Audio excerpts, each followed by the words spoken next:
Hey,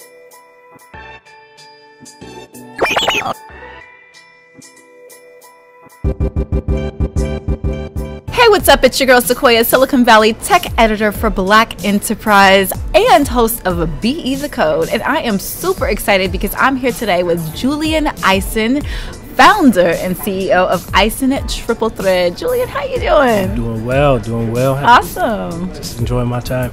Love it, because of course we're live and direct. So tell us a little bit more about what you're doing here and what you're doing with your company currently. Yeah, so I try to make this event every year. Last year was my first time experiencing, the great panelists and just kind of the topics of discussion. So that's always enlightening. Importantly, we've been building the business for the past year and a half or so. Launched our San Francisco showroom, our style gallery. You got San Francisco looking like New York. When I dropped in there, I was like, hey, it's gonna fly. Yeah. So we've been bringing something totally different to the space. Right. So the fashion space, where we, our understanding of, fashion, and we like to think that it's, something refreshing and new from a made-to-measure perspective as well. Nice. So talk about that, because what is made to measure? Yeah, so made to measure, when you think about, our specific product, a suit, jacket and trousers, shirts, whatever, is specifically made for the wearer, right? Instead of going to, Macy's or Bloomies and buying something off the rack, which is probably not made for you specifically, your body type. So made to measure is, all your measurements and customizing, whatever you want. Nice. And what caused you to launch this? Like, what made you say, I think men need this in the market? It was probably, out of a pain point that I had in 2013. It was shopping in stores, kind of being very picky about what I wanted to wear, and kind of having that problem of, hey, I can't shop off the rack, and kind of making that a case. But more importantly, it was more of a conscious decision to build something that I wanted to see represented in the market. So outside of a racial demographic, it was more so of this is a millennial kind of shopping in the market. My wallet share needs to be represented. So if I'm going to spend my money, I need to be spending my money on something that I really want and support. So I really didn't see that business as available, so I started one.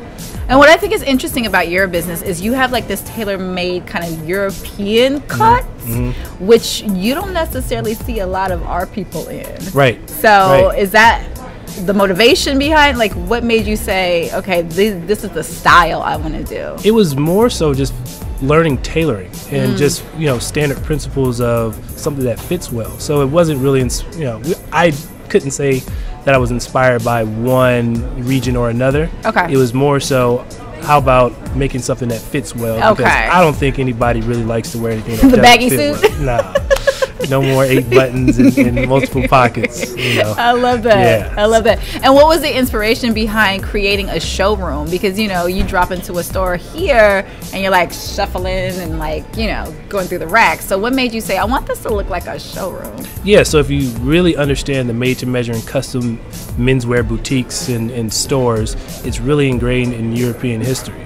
So what that means is you have several kind of things that are present in a showroom that are inspired by people who have disproportionate amount of wealth, that they'll probably have taxidermy on the wall, tufted leather sofas, Persian rugs, things that my generation probably does not respect or even understand. So we wanted to create a new concept called a style gallery and bring in all these elements that inspires the brand that I've been inspired by, really inspired by MoMA. Really, I'm a minimalist, so it's let the garments and the clothes, and all the tailoring do the actual, talking, so to speak, instead of bombarding you with products. And what I think is interesting about your brand is it's on the more affordable side. Whereas traditionally, if you're going to get like a tailored suit, you're putting out some dough. So tell me how you're able to do that and keep it affordable for the consumer.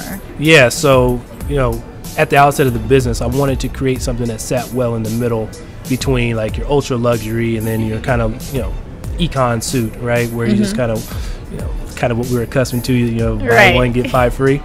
So buy one get 5 free. Yes. So I definitely did not want to build that. Okay. I wanted to incorporate great qualities and something that's fashion forward.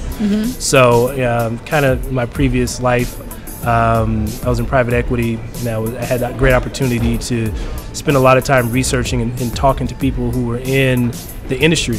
And through that process, I was able to kind of figure out what it meant to build a supply chain that would be beneficial for our region and where we are, and being able to get goods and services that would ultimately produce a good product that can compete with the ultra luxury companies that we are all so familiar with.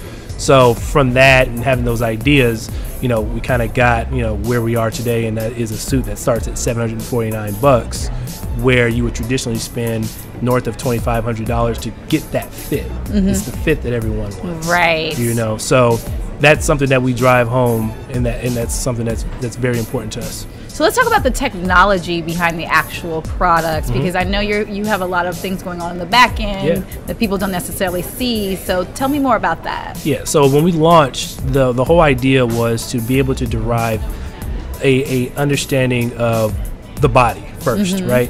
Because there's a difference between custom, there's a difference between made to measure, and then there's also a difference between the three: custom, made to measure, and bespoke. So please, break it down. So bespoke is a bench made suit. So you'll have one person who does the measuring, the cutting, the sewing, and that's what we classically know as like this regal kind of process and product, and that's what you're typically accustomed to, like a Savile Row suit. Right. You'll spend weeks upon weeks and months and spend crazy amounts of money. Where made to measure is a balance between your ready to wear and your bespoke, where we incorporate different things about the body. So that's like your posture, the slope of your shoulders. So you really correct all the things that people desire when they buy a suit, and you don't have to go to an alterationist to kind of have that fixed. So we build that out naturally with the first product and try to nail it on the first time. So with the technology initially, it was to really interpret the body, to make this process scalable, to build this out so people can acquire their best fitting garment online without having to feel this pretentious nature of going to whatever store it may be, and being judged and being blah blah blah. You know how the story goes. So we really wanted to not have that element involved in the purchasing process.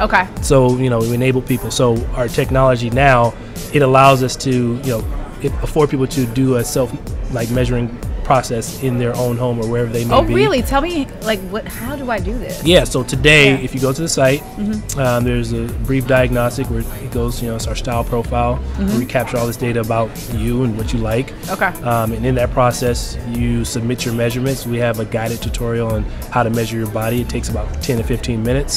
Once you upload that information, we really get a good view of your body, your preference. We have photos of the actual user. And that's where our secret sauce comes into play, right? Because now we start thinking about how to make this product for that person. So it's a very ad hoc experience. Interesting. And are you seeing this now being able to scale? Are you seeing a greater number of people purchasing? How is this helping the business growth?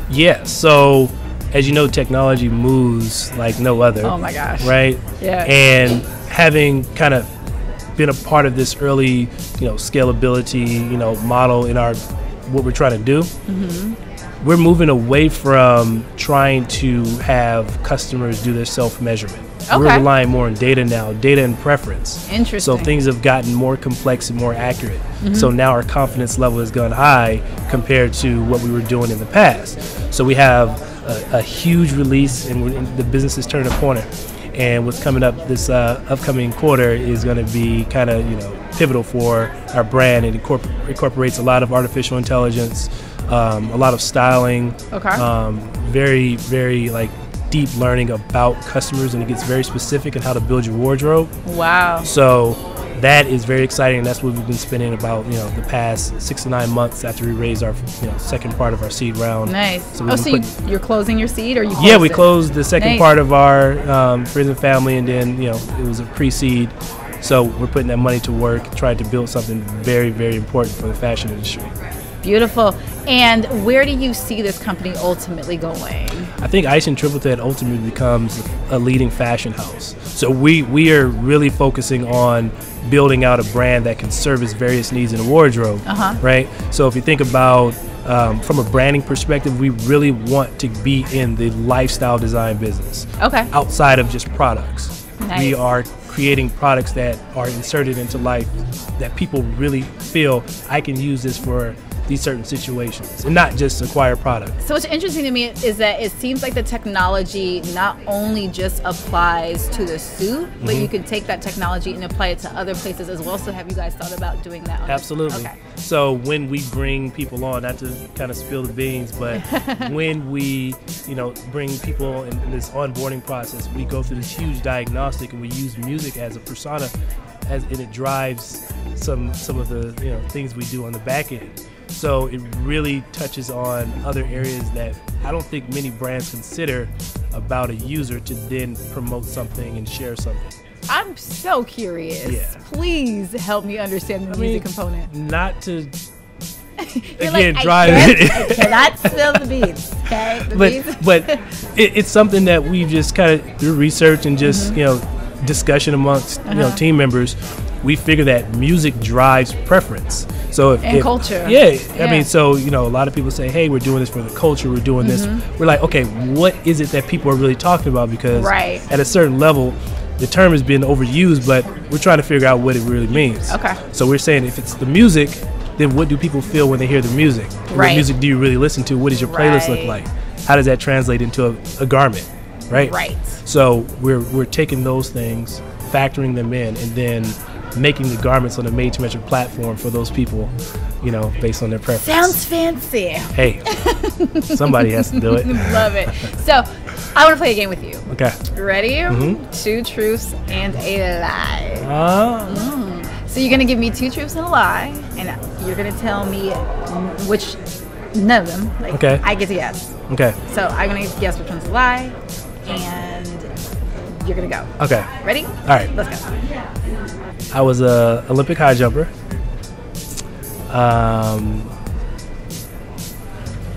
Let's see. I'm not good at this game. Let's see. I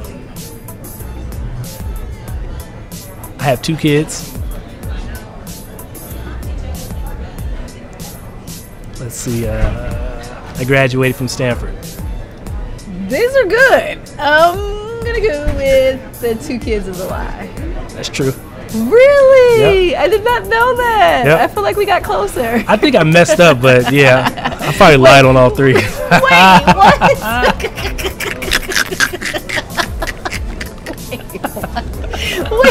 What? Hey, I just reinvented the rules. Wait, nah. Hold on. So you don't have 2 kids? I do. I lied on 2. Wait, I'm confused. So, wait, which one is the lie? All right, I did not go to Stanford. Okay, and I did not compete in the Olympics. I see. So you gave me 2 lies and a truth. Yes. My rules sometimes. Okay. We iterate as entrepreneurs. Okay, so did not go to Stanford. Do have 2 kids, and the other one was Olympic high jumper. So you did not. I almost made it. It was a dream of mine. What? I was a high jumper in college. In your mind. I was a high jumper in college. Okay. I had Olympic dreams. Okay. But I was knocking on the door, but the door never opened. That happens. I mean, as entrepreneurs, that happens a lot. Absolutely. I think that's something that we can take back, right? Like, sometimes we consistently knock on doors, and we don't necessarily think about that. Maybe that's not the right door for us. Right. So I think that's a great perspective. I carry that with me. Yeah. It's inspiring. I mean, you dedicate your time, you dedicate your life to something. Yep. To get there, and it just doesn't happen. Yeah. So you just keep going, and you take another route. So that's something I carry with me as an inspirational piece. And then with the 2 kids, how do you balance the kids and having the company? It actually helps because it becomes a time management and lifestyle management, right? So I realize that it's not always about me. Okay. So that allows me to spread my empathy. Like, that's something I need to practice. Okay. Right? So just being able to do that helps me as a person, helps me as a leader, helps me as a dad, helps me as a son, right? So it's good. I enjoy it. I think it's the best thing ever. Well, thank you so much, Julian. I'm super excited for everything else you have going on with Eison Triple Thread. I love how you're taking the e-commerce space and you're scaling the technology behind it. And I'm sure that's something that our audience could highly benefit from. Sure. We are live here at Tech Connect, and we will see you around. And Thanks. Definitely enjoy the rest of the day. I am, for sure. I appreciate you having me as well. Absolutely. It's Sequoia with BE The Code at Tech Connect.